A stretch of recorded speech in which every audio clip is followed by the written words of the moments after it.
नमस्कार विद्यार्थियों, मैं हूं रतनलाल शास्त्री। संस्कृत व्याकरण ज्ञान गंगा चैनल में आपका स्वागत करता हूं। पिछले वीडियो में हमने यतना प्रयत्ना का अध्ययन किया। यतना द्विधा आभ्यंतर बाह्य च। यत्न दो प्रकार के होते हैं, आभ्यंतर और बाह्य। यत्न की हमने आभ्यंतर यत्न का हमने सम्यक अध्ययन किया। पिछले वीडियो में आभ्यंतर यत्न पढ़ लिया। आज हम पढ़ेंगे बाह्य यत्न। बाह्य यत्न की पिछले वीडियो में हमने परिभाषा दी। वर्णों के उच्चारण के बाद किया जाने वाला आंतरिक प्रयास बाह्य यत्न कहलाता है। बाह्य यत्न कतिदा, बाह्य यत्न कितने प्रकार के होते हैं? बाह्य यत्न एकादशदा। बाह्य यत्न 11 प्रकार के होते हैं।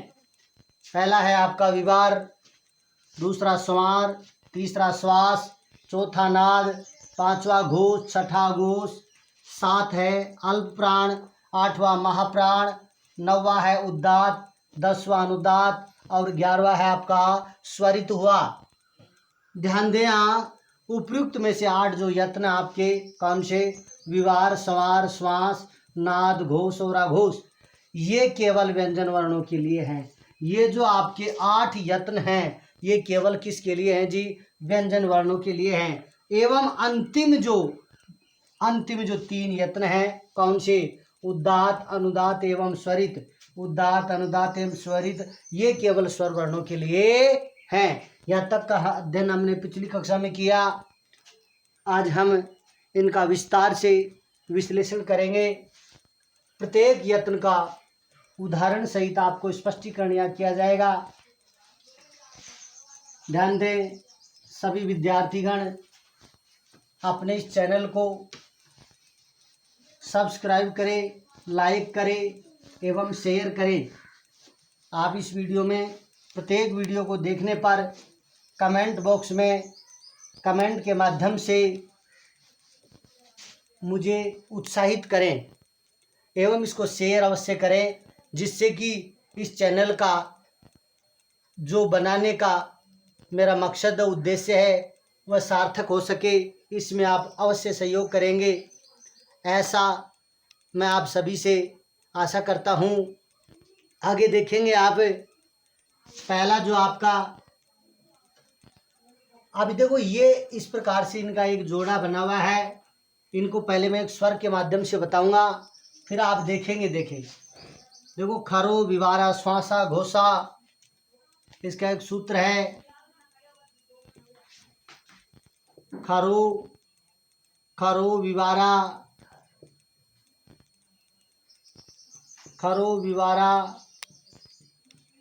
श्वासा घोषा। खरो विवारा श्वासा घोषा। खरो विवारा श्वासा घोषा। अब देखेंगे इसमें कौन कौन से वर्ण आ जाते हैं आपके।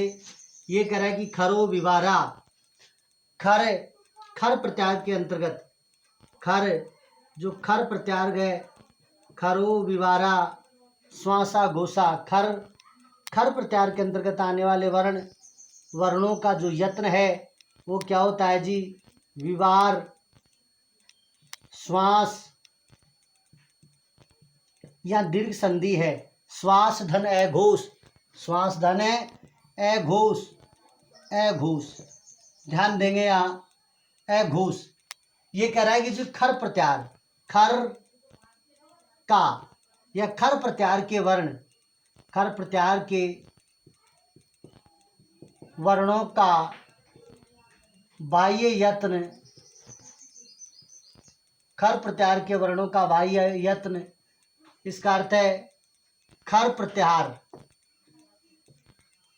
प्रत्यार के, ये कह रहा है खरो विवारा श्वासा घोषा, खर विवार, खर प्रत्यार। ये कह रहा है कि खर प्रत्यार के अंतर्गत खर प्रत्यार के वर्णों का बाह्य यत्न क्या होता है? विवार, श्वास एवं घोष होता है। खर प्रत्यार के अंतर्गत जो जो वर्ण आते हैं उनका बाह्य यत्न आपका विवार, श्वास और अघोष होता है। खर प्रत्यार आपको बताया था, खर प्रत्यार आपको माहेश्वर सूत्रों के माध्यम से हमने बताया था। खर प्रत्यार के वर्णों का देखेंगे हम, या तुरंत प्रभाव से देखो माहेश्वर सूत्र लिखते हैं हम। देखो यहाँ माहेश्वर सूत्र लिखा हमने अयूण ऋद्रिक, तीसरा आपका एओंग, चौथा आपका अयौच, पांचवा आपका हैवरट, छठा आपका लण, सातवां आपका यमंगणनम, अयूण ऋद्रिक एओंग अयौच हैवरट लण यमंगणनम। जब है घड़धस, जब घड़धस, खप छट थचट तय, खप छट थ चटत्व। 12वां आपका है कपय, 13वां आपका है सर, और 14वां आपका है हल। अब आपको बनाना है खर प्रत्यार, और खर प्रत्यार के अंतर्गत आने वाले जो भी वर्ण हैं उनका बाह्य यत्न होगा विवार, श्वास एवं अघोष। तो खर प्रत्यार के अंतर्गत कौन से वर्ण आते हैं? देखो ख, खर ख कहाँ है? देखो यहाँ ध्यान से देखेंगे, ये रहा ख, 11वें सूत्र के प्रारंभ में ख है। अब र कहाँ है? हलंत वाला, ये देखो सस सर, ये र है। ध्यान देंगे सभी विद्यार्थी, इससे स्पष्ट हो जाएगा। खरो विवारा श्वासा घोषा, अर्थात खरो खर हो, खर के अंतर्गत, खर वर्णों के अंतर्गत आने वाले वर्णों का जो यत्न है, जो प्रयत्न है, वो कौन सा होता है? विवार, श्वास और अघोष। अर्थात 3 यत्न होते हैं। एक एक वर्ण के बाह्य यत्न 3 होते हैं। यहाँ बाह्य यत्न कितने हुए जी? 3। एक वर्ण के बाह्य यत्न 3, इसके अलावा और होता है एक। यदि पूछा जाए, प्रश्न आ जाए, आगे बताएंगे आपको कि प्रत्येक व्यंजन वर्ण के बाह्य यत्न कितने होते हैं जी? 4 होते हैं। कितने होते हैं? 4। आगे एक वीडियो में बताएंगे आपको, लेकिन यहाँ इस समय यहाँ ध्यान देंगे आपको। खरो विवारा श्वासा घोषा, खर ओ खर का, खर के अंतर्गत आने वाले या खर का जो बाह्य यत्न है वो विवार, श्वास और घोष होता है। खर ओ खर का बाह्य यत्न विवार, श्वास घोष होता है। तो देखो खर में 11वां जो सूत्र है उसका ख प्रथम वर्ण हमने लिया। अब इसके बाद में आप देखो र कहाँ है? ये र 13वें त्रयोदश सूत्र के अंत में र है ये। अब यहाँ से शुरू कर देंगे हम खर प्रत्यार बनाना। देखो यहाँ से हमने शुरू किया, यहाँ से हम यदि शुरू कर रहे हैं खर प्रत्यार बनाना, तो देखेंगे आप खर प्रत्यार बनाना है। ख से शुरू करेंगे हम, ख, फ, छ, थ, च, ट, त। वह का ग्रहण नहीं करेंगे क्योंकि हलंत वाला है। प्रत्यार निर्माण आपको बताया तो उसमें हलंत युक्त वर्ण का ग्रहण नहीं किया जाता। ये केवल उच्चारण के लिए है, मात्र उच्चारण के निमित्त है। आगे क, प, ये का ग्रहण यहाँ नहीं करेंगे हम, ये का ग्रहण हमें नहीं करेंगे, यहाँ ध्यान देंगे सभी। और आगे है श, श, स, ये र, ये पूरा हो गया यहाँ तक। तो अब आप देखेंगे, देखो ये अपने वर्ग का दूसरा, देखो पहले क वर्ग छांटेंगे यहाँ। देखो क, ये क वर्ग देखेंगे आप। क वर्ग क्या देखेंगे जी? क वर्ग में क्या क्या है? इधर देखो, क वर्ग में क और ख आया आपका। देखो कहाँ है जी? क आ गया और आपका ख आ गया। च वर्ग का यहाँ क्या है जी? ध्यान देंगे, च वर्ग का आपका च आ गया और छ आ गया, यहाँ छ आ गया आपका। और ट वर्ग, इसके बाद में आपका आता है क्या? ट वर्ग। ट वर्ग का क्या है यहाँ? ट और ठ, कफ छठ, ये ठ छूट गए आपको ग्रहण करते समय, ये ठ, ट और ठ। अब इसके बाद में त वर्ग, इसके बाद में क्या करेंगे? त वर्ग, त और थ, त वर्ग का त थ। इसके बाद में प वर्ग, प वर्ग का क्या क्या आ जाएगा आपका? प और आपका फ, प और आपका फ। अब आगे क्या रहा आपका? ऊष्म, लेकिन ऊष्म में है नहीं है यहाँ, ये ध्यान देना। ऊष्म वर्ण कौन सा वर्ण है यहाँ? अब यहाँ कौन सा वर्ण है जी? ऊष्म वर्ण है। साथ में कौन सा वर्ण? और यहाँ ऊष्म वर्ण है। साथ में कौन सा वर्ण है जी? यहाँ ऊष्म वर्ण। अब उस वर्णों में कौन कौन सा है? से। आपको जी है तो है नहीं है, यहाँ इसमें है नहीं है का भाई इतना दूसरा होता है तो केवल से। तो ये ध्यान देंगे, यहाँ इसको हम अर्थार्थ में लिख सकते हैं। अर्थार्थ ध्यान दें, अर्थार्थ दो प्रकार से लिख सकते हैं। अर्थार्थ खर प्रत्याहार के अंतर्गत अर्थार्थ इसको दो प्रकार से लिख सकते हैं। अर्थार्थ खर प्रत्याहार के अंतर्गत आने वाले वर्णों का बाह्य यत्न, खर प्रत्याहार के अंतर्गत आने वाले खर प्रत्याहार के अंतर्गत आने वाले वर्णों का बाह्य यत्न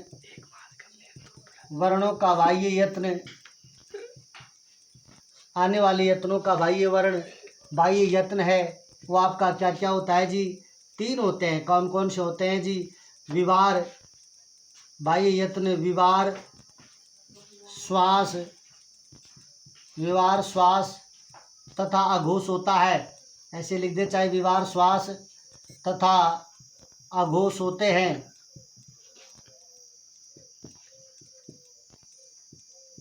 ध्यान दें, खर प्रत्याहार के अंतर्गत आने वाले वर्णों का बाह्य यत्न विवार श्वास तथा घोष होता है। दूसरे प्रकार से लिख सकते हैं, दूसरे शब्दों में लिख सकते हैं। क्या लिख सकते हैं आप? देखो, प्रत्येक वर्ग का प्रथम द्वितीय वर्ण, या लिख सकते हैं प्रत्येक वर्ग के प्रथम व द्वितीय वर्ण, प्रत्येक वर्ग के प्रथम व द्वितीय वर्ण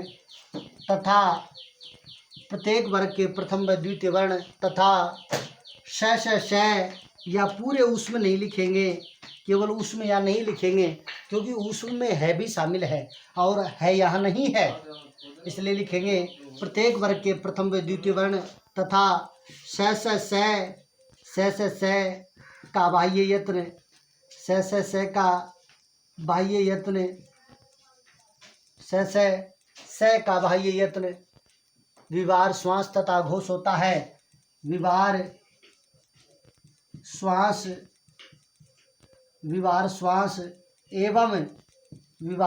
एवं अघोष होता है। विवार श्वास एवं अघोष होता है। ध्यान दे पुनः, खरो विवारा श्वासा घोषा, खरो विवारा श्वासा घोषा। ये कह रहा है कि खर प्रत्याहार के अंतर्गत आने वाले वर्णों का जो बाह्य यत्न है, प्रयत्न है, वो विवार श्वास एवं अघोष होता है, या दीर्घ संधि है, श्वास धन अघोष। तो पुनः देखेंगे, खर प्रत्याहार के अंतर्गत आने वाले वर्णों का बाह्य यत्न विवार श्वास एवं अघोष होता है। अर्थात खर प्रत्याहार के अंतर्गत आने वाले वर्णों का बाह्य यत्न क्या होता है जी? आपका विवार श्वास तथा घोष होता है। प्रत्येक वर्ग के प्रथम व द्वितीय वर्ण तथा से का बाह्य यत्न विवार श्वास एवं अघोष होता है। अब देखो, ये केवल इतना यही समाप्त नहीं होता है, इसके बाद इसमें थोड़ी सी बातें क्या जोड़ी जाती है, देखो आपकी यहाँ ध्यान देंगे आप।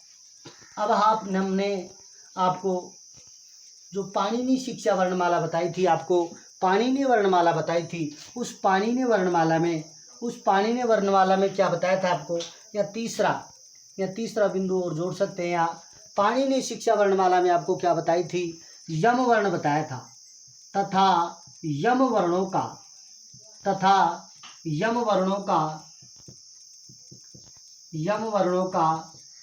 बाह्य यत्न भी। अब यम वर्ण कौन कौन से होते थे? आपको बताया था यम वर्ण पहले दूसरे ही होते हैं। कौन से होते हैं? पहले दूसरे होते हैं। जैसे पहले दूसरे कौन कौन से थे यम वर्ण में? क्या क्या था जी? जैसे पलिकनी था, पलिकनी ये था आपका, पलिकनी। अभी ध्यान देंगे यहाँ पलिकनी में जो द्वितीय क है ये यम था, इसमें द्वितीय क यम हुआ आपका पलिकनी, इसमें द्वितीय क यम हुआ ये वाला क। ये यम हुआ। अब इसमें था चखन तू। अब इसमें जो दूसरा ख है वो यम था। अगग्नि। अब देखेंगे आप, ये द्वितीय ये यम वर्णों का पहला दूसरा होता है, लेकिन यहाँ अगग्नि तृतीय वर्ण है। यम वर्णों के एक दो, यम कौन से, एक दो यम वर्णों के भाई यतन भी। अब यम वर्णों का एक दो, केवल दो यम वर्ण कौन कौन सी इसमें, पलिक्कनि और चखन्तु, इन दो का भाई यत्न आपका क्या होगा, यम वर्णों का आपका, यम के एक दो वर्ण है, यम वर्णों का भाई यत्न भी पलिक्कनि तथा चखन्तु, भाई यत्न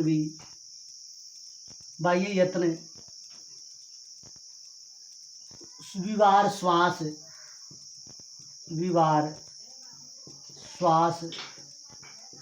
तथा अघोष होता है। देख, यह इतना लिख देंगे कि यम के एक दो वर्ण तथा यम के एक दो वर्णों का बाह्य यत्न, क्या लिख देंगे जी, यम के एक दो वर्णों का बाह्य यत्न। देखो पलिक्कनि में कै प्रथम अक्षर है, देखो क्या होना चाहिए, कै पैर वर्ग का प्रथम व द्वितीय वर्ण, तो पलिक्कनि में पहला ये, और ये चखन्तु में दूसरा है। अब आप अगग्नि का वो नहीं होगा, उसमें दूसरा होगा, फिर उसमें अन्य होंगे, इसमें पलिक्कनि चखन्तु, ये दो ही जो आपके उदाहरण हैं, इन दो का विवार श्वास और अघोष होता है। चौथा इसमें आप लिख सकते हैं, पहला समझ में आ गया, खर प्रत्याहार के अंतर्गत आने वाले समस्त वर्णों का जो आपका बाह्य यत्न है वो विवार श्वास और अघोष होता है। अब इसमें आपका जिह्वामूलीय तथा उपधमानीय, ध्यान देंगे, जिह्वामूलीय कौन से हैं जी, जिह्वामूलीय कै ख। अब ध्यान देंगे ये कौन से अक्षर है जी, आपके वर्ग के प्रथम द्वितीय हैं, कौन से आपके ये प्रथम द्वितीय हैं। देखो कहाँ है प्रथम द्वितीय, देखो ये कहाँ है प्रथम व द्वितीय, जिह्वामूलीय तथा उपधमानीय,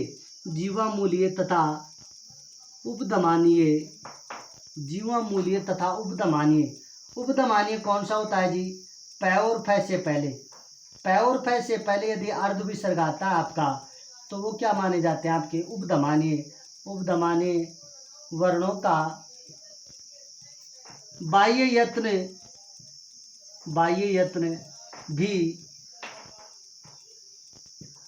यत्न भी विवार श्वास तथा अघोष होता है, विवार श्वास तथा अघोष होता है। ध्यान दे कर है, जिह्वामूलीय वर्णों एवं उपधमानीय वर्णों का बाह्य यत्न भी आपका क्या क्या होता है जी, विवार श्वास एवं अघोष होता है। इस चीज का आप यह ध्यान देखेंगे। अब इसके बाद में आपका है विसर्ग का तथा विसर्ग का पांचवा लिख लेंगे, इसमें पांचवा लिख लेंगे, विसर्ग का बाह्य यत्न भी, विसर्ग का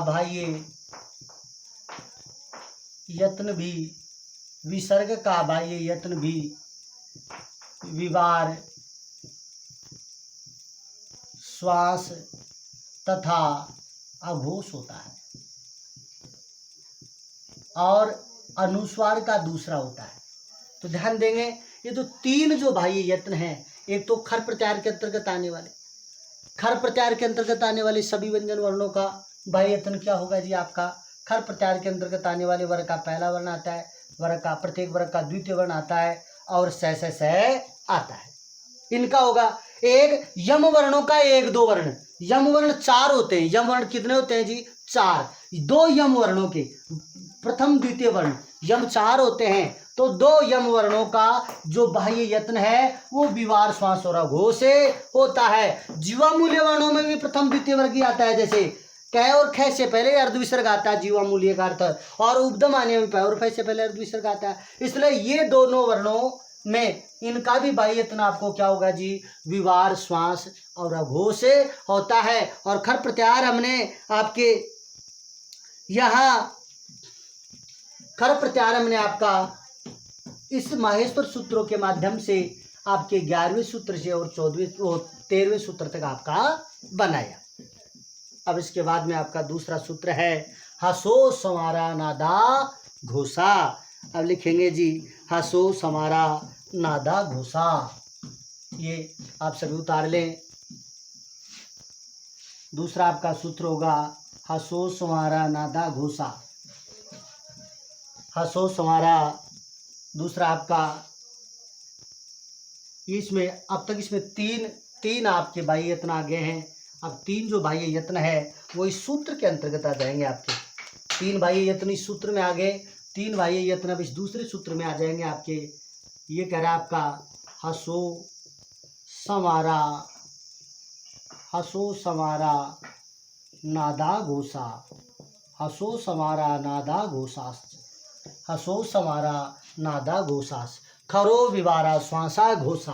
पहला सूत्र था आपका खरो विवारा श्वासा घोषा, दूसरा है हसो समारा नादा घोषास। ये कह रहा है आपका कि हस प्रत्याहार के अंतर्गत।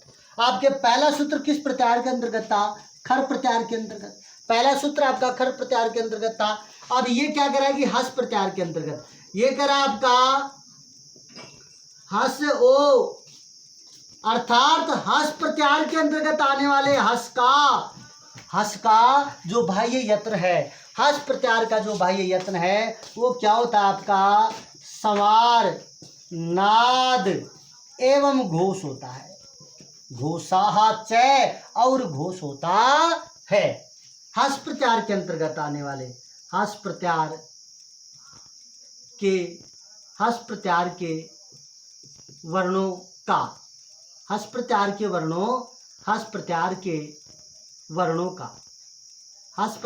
वर्णों का ये कह रहा है हस प्रत्याहार के वर्णों का बाह्य यत्न, हस प्रत्याहार के वर्णों का बाह्य यत्न, हस प्रत्याहार के वर्णों का बाह्य यत्न क्या होता है जी आपका, संवार नाद एवं घोष होता है। अब हम देखेंगे हस प्रत्याहार के अंतर्गत कौन से वर्ण आते हैं। अब हम देखेंगे जी हस प्रत्याहार के अंतर्गत कौन कौन से वर्ण आते हैं। आपके हस प्रत्याहार के अंतर्गत आने वाले वर्णों का हम यहाँ परिचय करते हैं। देखो ध्यान से देखेंगे आप, हस प्रत्याहार में माहेश्वर सूत्रों को पढ़ो आप। है कहाँ है, देखो आई उण ऋद्रिक एवं अयोज्य स्वर हो गए, ये है यहाँ से शुरू होता है। देखेंगे ध्यान से, पांचवें सूत्र जो है आपका शुरू होता है और कहाँ तक है जी आपका हस, ये 10वें सूत्र तक, जब गढ़ 10 तक, ये 10वें सूत्र तक। तो आपका जो हस प्रत्याहार हम यहाँ बनाएंगे, आपका हस प्रत्याहार, और इस हस प्रत्याहार में जो भी वर्ण आएंगे उनका बाह्य यत्न समार नाद और क्या होगा, घोष होगा। अब हस प्रत्याहार में देखो आप 10वें सूत्र में, ये 5वें सूत्र में देखेंगे आप, है ये वह रे, टै को ग्रहण नहीं करेंगे क्योंकि हलंत युक्त है। आगे चलो छठे सूत्र में ले, आगे क्या है जी आपका 7वें सूत्र में आ जाओ, ये मैं गए न, और इसके बाद में क्या है जी आपका झ, चौथे वर्ण आगे, ये 5 वर्ण थे, यहाँ तक ये पंचम वर्ण था, ये क्या था आपका अंतस्थ थे, यणो अंतस्था, यवरल अंतस्थ आगे। तो ये समझ लो आप कि संवारनाद घोष, अंतस्थ वर्णों का बाह्य यत्न क्या होता है, संवारनाद घोष होता है, ध्यान देंगे आप। और है भी इसके अंतर्गत आ गया, है का बाह्य यत्न क्या होता है जी, संवारनाद एवं घोष होता है। तो है आ गया, अंतस्थ वर्णों का संवारनाद घोष हो गया, और प्रत्येक वर्ग का पंचम वर्ण आ गया। देखो 1 2 3 4 5, ये चय वर्ग का 5वां, ये पै वर्ग का 5वां, ये कै वर्ग का 5वां, ये टै वर्ग का 5वां, ये तै वर्ग का 5वां। अब इसके बाद में आप देखेंगे आपका सूत्र संख्या 8वां, जय भय, ये को ग्रहण नहीं करेंगे क्योंकि ये हलंत युक्त है, अंतिम है। 9वें सूत्र में देखेंगे घ ढ ध स अंतिम वर्ण है, हलंत युक्त है। 10वें सूत्र में आप देखेंगे ज ब ग ड और द स हलंत युक्त है। अब देख लो आप, ये प्रत्येक वर्ग का पांचवा था, ये प्रत्येक वर्ग का चौथा हो गया यहाँ से यहाँ तक देखो, और ये प्रत्येक वर्ग का तीसरा हो गया, प्रत्येक वर्ग का तीसरा हो गया। देखो तो हम यह मान सकते हैं क्या, क्या कहते हैं, देखो प्रत्येक वर्ग का तीसरा ये रहा, प्रत्येक वर्ग का चौथा, प्रत्येक वर्ग का पांचवा, तीसरा चौथा पांचवा वर्ण, तीसरा चौथा पांचवा वर्ण अंतस्थ, अंतस्थ अंतस्थ हो गया ये वर्ण, एवं अंतस्थ, एवं और क्या आ गया इसमें, हकार, हकार का मतलब है, हकार नहीं समझो तो यहाँ क्या लिख सकते हो, है।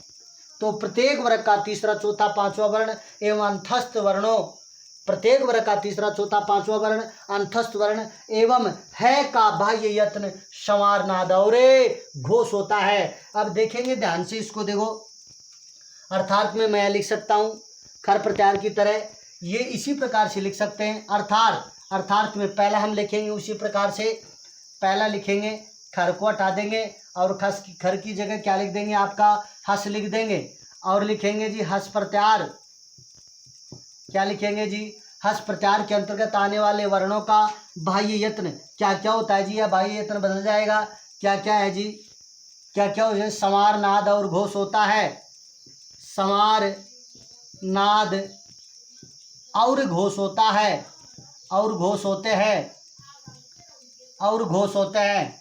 देखो अर्थार्थ में क्या लिखा हमने, अर्थार्थ में लिखा हमने हस प्रत्याहार के अंतर्गत आने वाले वर्णों का बाह्य यत्न संवार नाद और क्या होता है जी, घोष होता है, संवार नाद और घोष होता है, संवार नाद और घोष होते हैं। ये तीनों खर हस प्रत्याहार के अंतर्गत आने वाले वर्णों के बाह्य यत्न होते हैं।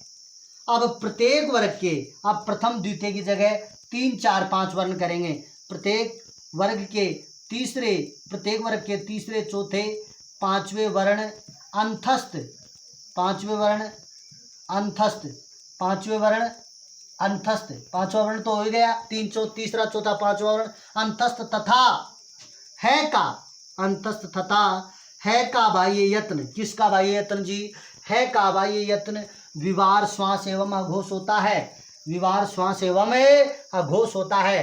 प्रत्येक वर्ग के तीसरे चौथे पांचवें वर्ण अंतस्थ वर्ण एवं है का बाह्य यत्न क्या होता है आपका, विवार श्वास एवं अघोष होता है। हसो समारा नादा, अरे विवार नहीं, संवार नाद और घोष होता है, ध्यान देंगे, संवार नाद, ये पुनः जो कि लिख दिया गया। प्रत्येक वर्ग के तीसरे चौथे पांचवें वर्ण अंतस्थ तथा है का बाह्य यत्न आपका क्या होगा, संवार, संवार नाद एवं घोष होता है, संवार नाद एवं घोष होता है, एवं घोष होता है। हस प्रत्याहार के अंतर्गत आने वाले वर्णों का बाह्य यत्न संवार नाद एवं घोष होता है। उसी प्रकार हमने लिखा विस्तृत रूप से लिखा है, प्रत्येक वर्ग के तीसरे चौथे पांचवें वर्ण अंतस्थ तथा है का बाह्य यत्न संवार नाद एवं घोष होता है। अब इसके अतिरिक्त कुछ और है, उनको हम लिखेंगे, देखेंगे, तीसरे नियम इसमें लिखेंगे, हम तीसरा लिखेंगे इसमें, हमें देखो तीसरा लिख देंगे इसमें हम, इसके अलावा क्या है, अनुस्वार का बाह्य यत्न, अनुस्वार का बाह्य यत्न भी, अनुस्वार का बाह्य यत्न भी, अनुस्वार का बाह्य यत्न भी, विसर्ग का बाह्य यत्न, विसर्ग का बाह्य यत्न है विवार श्वास एवं अघोष होता है, एवं अनुस्वार का बाह्य यत्न संवार नाद एवं घोष होता है। अनुस्वार का बाह्य यत्न भी संवार नाद एवं घोष होता है, एवं घोष होता है। अब देखो इसके अतिरिक्त देखेंगे आप, चौथे में आपने यम वर्ण पढ़े, यम वर्णों के एक दो वर्ण, यम वर्णों के एक दो वर्ण, यम वर्गों के एक दो वर्ण। अब यम में वर्ग का तीसरा चौथा वर्ण भी आता है। अब देखेंगे आप, यम वर्गों के तीसरे चौथे वर्ण का बाह्य यत्न, तीसरे चौथे वर्णों का बाह्य यत्न, तीसरे चौथे वर्णों का बाह्य यत्न आपका क्या होता है जी? वही होता है संवार नाद एवं घोष होता है। संवार नाद एवं घोष होता है। संवार नाद एवं घोष होता है। संवार नाद एवं घोष होता है। और इसमें देखो आपके तीसरे चौथे वर्ण में उदाहरण में लिख लेंगे आप अगग्नि। क्या लिखेंगे? अगग्नि। अब अगग्नि में क्या था जी? ये प्रथम था, ये द्वितीय था। तो ये जो द्वितीय गय है, ये जो आपका द्वितीय गय है, या जो द्वितीय गय ये वाला, इसका बाह्य यत्न क्या होगा आपका? संवार नाद एवं घोष होगा। अब गगनंतु में जो दूसरा गय आपका, ये जो दूसरा गय है आपका, ये द्वितीय जो गय है, इसका बाह्य यत्न भी आपका क्या होगा जी?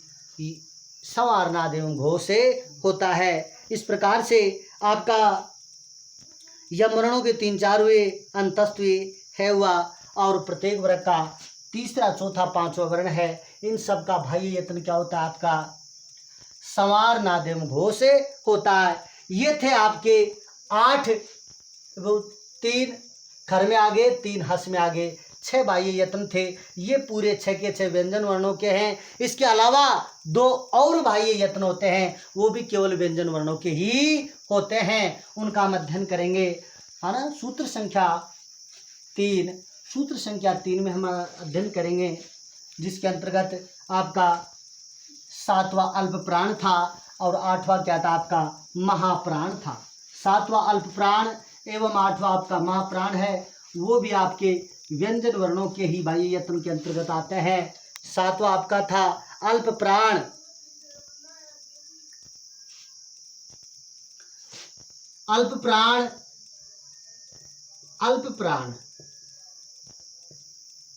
वर्गाणाम, इसका सूत्र है वर्गाणाम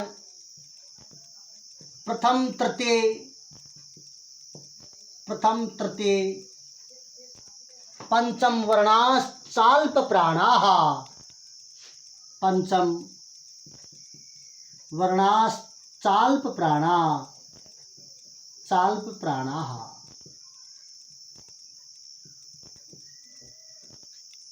अब देखेंगे ध्यान से, ये क्या करा है? वर्गाणाम आपका तीसरा, 7वां जो आपका बाह्य यत्न था, इसके अंतर्गत तीसरा सूत्र है। ये बाह्य यत्न आपका 7वां हुआ, ध्यान देंगे, है ना भाई। खर में विवार, श्वास और अघोष, और आपका हस में संवार नाद एवं घोष। 6 बाह्य यत्न हुए, वो 6 के 6 व्यंजनों के हैं, और 7वां जो है वो भी आपका किसका है? व्यंजनों का है। अब इसमें क्या है? वर्गाणाम प्रथम तृतीय पंचम वर्णाश्चाल्प प्राणाः। ये कह रहा है वर्गाणाम, वर्गों का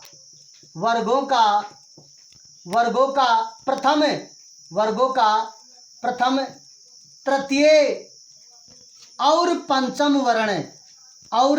वर्ण अल्प प्राणा। ये क्या कहलाते हैं आपके? अल्प प्राण कहलाते हैं। अल्प प्राणा बहुवचन हो गए। अर्थात वर्गों का 1, 3, 5 वर्ण, 1, 3, 5 जो वर्ण है, प्रत्येक वर्ग का पहला, तीसरा और 5वां वर्ण अल्प प्राण बाह्य यत्न के अंतर्गत आता है। प्रत्येक वर्ग के 3 तो कौन कौन से थे?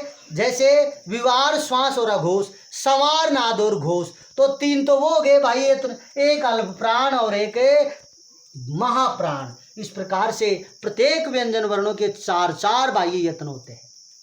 तो ये क्या कह रहा है?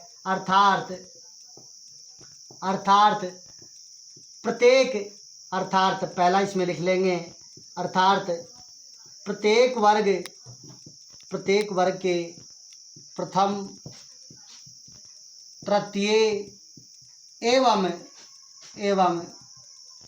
पंचम वर्णों का बाह्य यत्न अल्प प्राण होता है। वर्णों का बाह्य यत्न क्या कहा, प्रत्येक वर्ग के प्रथम तृतीय एवं पंचम वर्णों का जो बाह्य यत्न है वह बाह्य यत्न अल्प प्राण होता है। अल्प प्राण होता है, अल्प प्राण होता है। जैसे में देख लेंगे कौन से हैं जी आपके वर्ग के, जैसे वर्ग का प्रथम तृतीय एवं पंचम, तो वर्ग का कै वर्ग का प्रथम तृतीय पंचम क्या होगा आपका, कै वर्ग का क्या होगा जी आपका, कै वर्ग का प्रथम क्या होगा जी इसमें आपका कै गै एवं क्या हो जाएगा पंचम गै, कै खे कै गंगे। चै वर्ग का क्या हो जाएगा आपका, चै वर्ग का हो जाएगा चै जय और ये। आपका टै वर्ग का क्या हो जाएगा आपका टै डै और अण। आपका तै वर्ग का हो जाएगा क्या हो जाएगा आपका तै दै और न। आपका पै वर्ग का क्या हो जाएगा आपका पै वर्ग, कै वर्ग चै वर्ग टै वर्ग तै वर्ग पै वर्ग का हो जाएगा पै बै और मैं। इनका जो आपका बाह्य यत्न होता है वो क्या होता है आपका अल्प प्राण होता है। इनका जो बाह्य यत्न है वो अल्प प्राण होता है। ध्यान देंगे। अब देखेंगे वर्गाणाम प्रथम तृतीय वर्गों का जो आपका यणस चाल, इसमें छूट गए थोड़ा सा, यणस चाल प्राणा वर्गाणाम प्रथम तृतीय पंचम वर्णा यणस चाल प्राणा वर्णा यणस चाल प्राणा क्षम्यताम यणस चाल प्राणा यणस चाल प्राणा यणस चाल प्राणा। पुनः देखेंगे इसको दोबारा से। ये कह रहा है वर्गाणाम प्रथम तृतीय पंचम वर्णा यणस चाल प्राणा, प्रत्येक वर्ग के प्रथम तृतीय पंचम वर्ण एवं प्रथम वर्ण पंचम वर्ण एवं एवं एवं यण के अंतर्गत आपका य वर्ण आता है। एवं यण य व रे ल वर्णों एवं यण का बाह्य यत्न अल्प प्राण होता है। दोबारा ध्यान देंगे, पुनः ध्यान देंगे, सभी विद्यार्थी इसको देखेंगे। अल्प प्राण को वर्गाणाम प्रथम तृतीय पंचम वर्णा यणश्चाल्प प्राणा क्या कहा, प्रत्येक वर्ग के प्रथम तृतीय पंचम वर्ण, प्रथम तृतीय पंचम वर्ण एवं पंचम वर्णों, प्रत्येक वर्ग के प्रथम तृतीय पंचम वर्णों एवं यण यवरलय का बाह्य यत्न अल्प प्राण होता है। यवरलय का बाह्य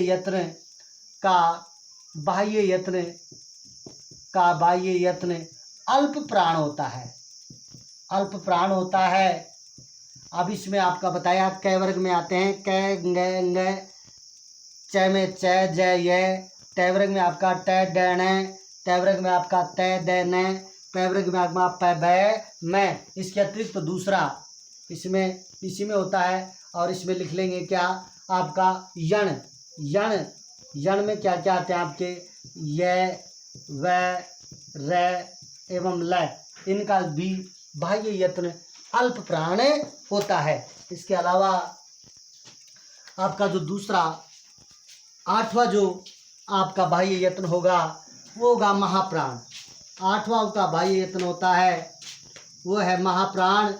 महाप्राण का एक सूत्र है वर्गाणाम द्वितीय चतुर्थ वर्णा, वर्गाणाम द्वितीय चतुर्थ वर्णा सलश्च महाप्राणा, सलश्च महाप्राणा। ये है आपका, ये रहा कि वर्गाणाम द्वितीय चतुर्थ वर्णा सलश्च महाप्राणा, सलश्च महाप्राणा। वर्गाणाम द्वितीय चतुर्थ वर्णा सलश्च महाप्राणा। ये कह रहा है कि वर्गों का इसका अर्थ होता है वर्गों का, इसका अर्थ आपका वर्गों का द्वितीय दूसरा, चतुर्थ चौथा वर्ण और सल, और क्या आपका सल है। और आपका क्या है इसमें आपका यण था, इसमें आपका क्या था यण था। और यण में क्या आता है आपका य व रे ल था, और ये क्या है था आपका अल्प प्राण था, ये आपका अल्प प्राण था। ये साथ पहले में पुनः देखेंगे उसको। वर्गाणाम प्रथम तृतीय पंचम वर्णा यणश्चाल्प प्राणा, वर्गों का प्रथम तृतीय पंचम वर्ण और यण अल्प प्राण के अंतर्गत आते हैं। वर्गों का प्रथम तृतीय पंचम और यण यह वर्ग अल्प प्राण में आते हैं। और महाप्राण में कौन कौन से आते हैं आपका आठवां जो व्यंजन वर्णों का अंतिम प्रयत्न है।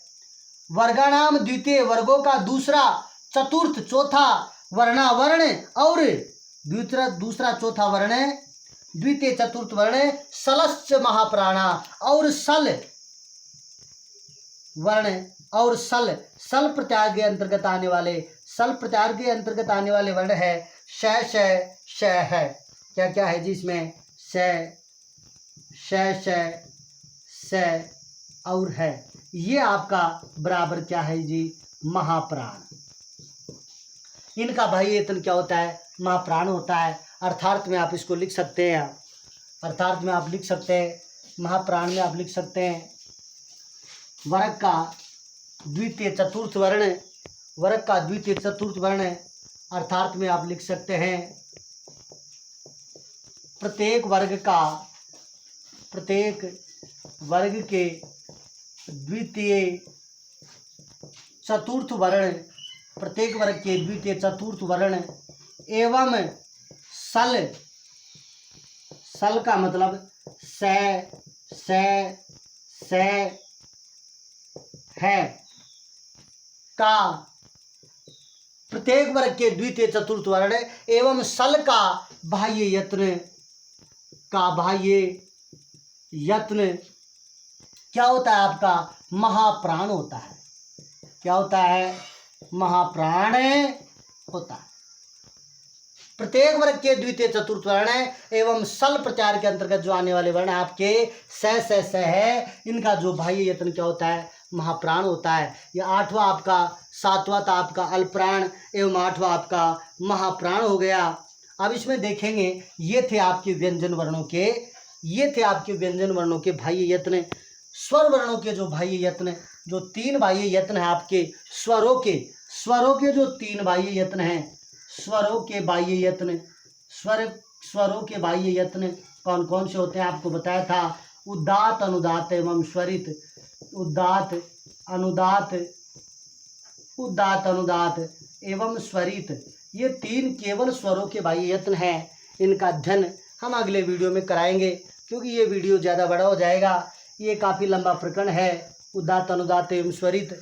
हमने आज की इस कक्षा में व्यंजन वर्णों के बाह्य यत्नों को पढ़ा।